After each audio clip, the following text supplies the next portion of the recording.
If you are a buyer looking to jump into the housing market, you want to make sure that you set yourself up for success. And what I mean by that is there are some homework items that you need to make sure that you do before you jump into the market, because today, here we are in early 2022, the market is moving at a very fast pace. So once you jump in and get ready to start making offers on properties and things like that, you need to make sure that you've done your homework and that you know the language that is used in the real estate market. So in this video, I'm going to go through those homework items, including language that you need to be familiar with and a couple other steps that you need to make sure that you do so that you set yourself up for success. And when you jump into the market, you can move as rapidly as you need to. So stay tuned.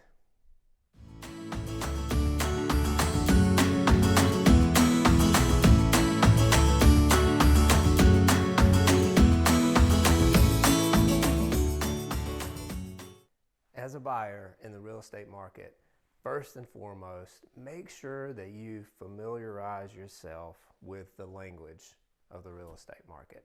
Almost like going to class, right? So put yourself in a classroom kind of frame of mind. And hey, even if you're not using me as your realtor, talk to your realtor and get familiar with the terms that exist in the market today. So a few that I'm going to throw out here in this video. Earnest money, right? Make sure you understand what's earnest money. How does that impact me and how does that impact the offer that I'm going to be making? Appraisal contingency, finance contingencies. Those are things that you need to make sure that you understand crystal clear before you jump into an offer or a contract. Because here's what could happen, especially in a market that moves at a high velocity. You don't want to find a house that you really like and then have a bunch of questions about, okay, what does this mean? What does that term mean? And then 2 or 3 days later, you're trying to work through, okay, what do these terms mean? How do they impact me? And then before you know it, the property is gone. Because in a market that moves at a high velocity, you have to be able to jump in and make a decision or decisions quickly. So the more homework you can do up front by learning the language, the better.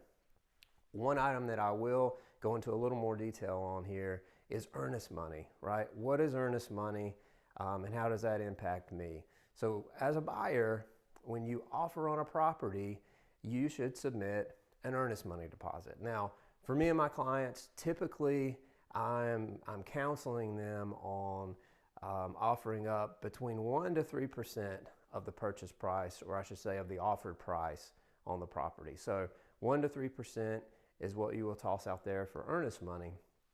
And what does that mean? And keep in mind now that earnest money can always go toward your down payment at closing for the property. So it's not money that you're not at all throwing it out the window and losing it. So the higher the earnest money amount that you put down or that you offer, the stronger your offer becomes. So what earnest money does is it tells the seller, you're saying, hey, Mr. or Mrs. Seller, I really want this property and I'm willing to put this 1%, 2%, or 3% down, and the higher the dollars or the percentage that you put down there, the stronger your interest is in the property. So you're saying, I'm willing to put this money at risk, meaning that if something happens during the contract phase of the property and you back out as a buyer, if you back out, then you lose that earnest money and the seller keeps the earnest money. So the earnest money deposit is a big piece, and if you want to make a really strong offer, considering putting down 2 to 3% of that offer price, and that will help you get a leg up on someone else that might be putting down less.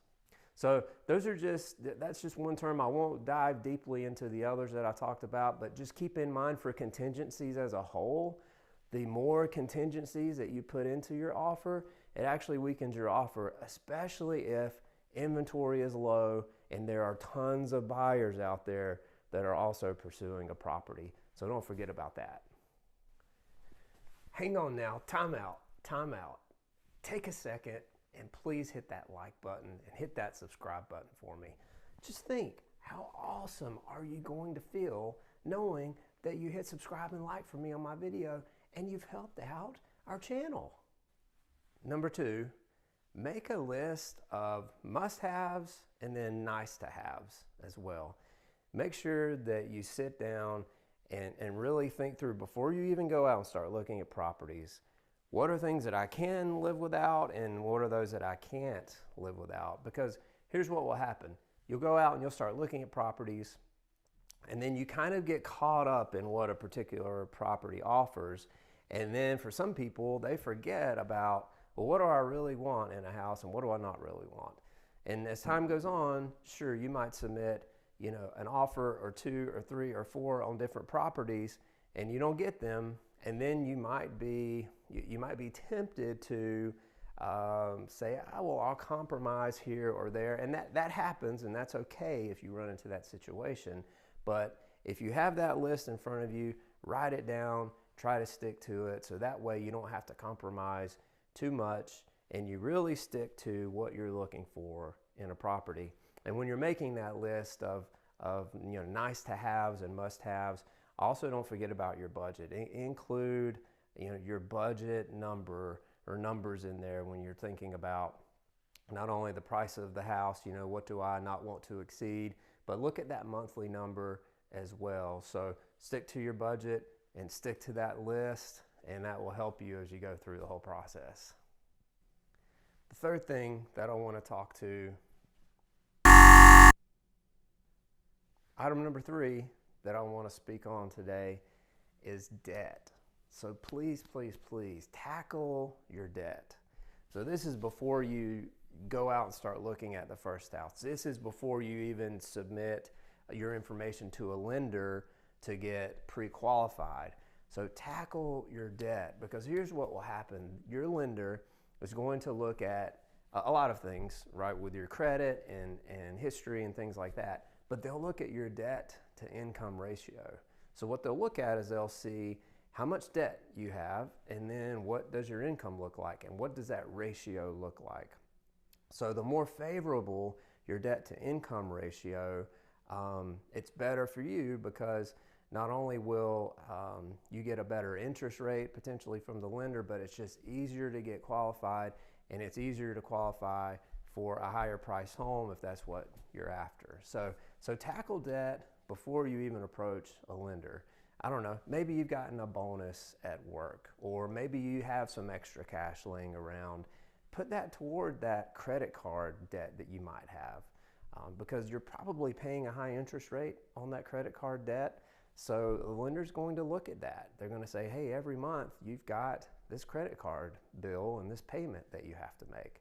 So pay attention to your debt level. Tackle the really bad debt. And when I say really bad debt, it's the debt that carries high interest rates. So tackle that debt.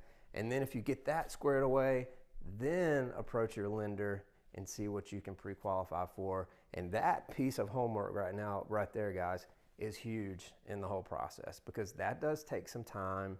And as I mentioned, in a high velocity market, you don't have a lot of time once you go out and start looking at property. So make sure that you take care of that critical piece of this whole process. The last item that I want to touch on today is speak to a mortgage lender. And a lot of people forget about this key component. They like to go out and start looking at properties, but they haven't even spoken to a mortgage lender yet. And the lender is huge in all of this, right? Because that lender is going to decide, A, if you can even pre-qualify and get pre-approved for a loan, but B, they're going to decide how much you can get qualified for. So they're a big piece of this. So for my clients, I have lenders that I've worked with before. I know some very good lenders here in this area. And work with your agent. If you're across the country or wherever you're at, work with your real estate agent if you don't have a lender contact, and he or she will surely know someone that they can link you with. But don't forget to do that piece, because if you go out and start looking for houses and you have no idea what you're qualified for, you may go look at a $500,000 house and then later realize, oh, I'm only approved for a $425,000 home. So make sure you do that big piece of homework and it will make the process a lot easier for you and eliminate some headaches down the road. So I hope this was helpful, guys. So for you buyers that are out there, I hope this helps you do your homework before you jump into the market. There's nothing worse than people starting off and skipping a step or two, and then their hearts are broken later. So I hate to see that. So make sure you take care of these items beforehand. If you're a buyer in the real estate market, I know that it can be frustrating at times, right? Maybe your offer doesn't get accepted or something else comes up. You know, you fall in love with a house and you think that you're going to get this one, but it doesn't quite happen for you. Take a look at this video that I made on my channel. I talk about frustrated buyers. You like my attempt at a frustrated face? Hopefully I got the point across. But take a look at that video, because in that video I talk about what can you do, what strategies can you leverage to try to put forth a very strong offer so you can win that next property. Thank you so much for tuning into this video. As always, if you have any questions, comment below, send me an email, send me a text, and I'll be happy to help, and I will catch you on the next video.